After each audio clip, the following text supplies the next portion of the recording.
अस्सलामु अलैकुम रहमतुल्लाहि व बरकातुहू।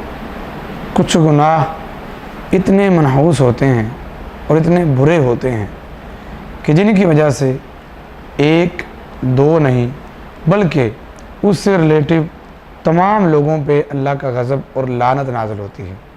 उन्हीं में से है एक सूद, जिसके मुतालिक रसूलुल्लाह सल्लल्लाहु अलैहि वसल्लम ने इरशाद फरमाया, सुनन अबी दाऊद शरीफ में हदीस नंबर 3333 है।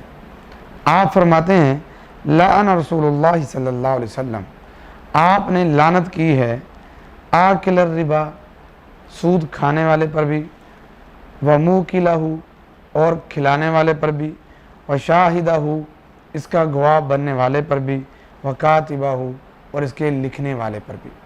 सूद खाना, सूद खिलाना, सूद का लिखना या इसकी गवाही देना, ये ऐसा अमल है जिस पर रसूलुल्लाह सल्लल्लाहु अलैहि वसल्लम ने लानत फरमाई।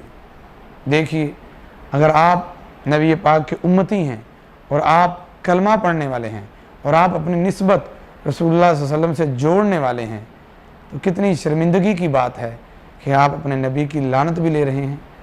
सूद से तौबा कीजिए, कतअन किसी एक मामले में भी सूद की सपोर्ट या सूद की हमायत मत कीजिए।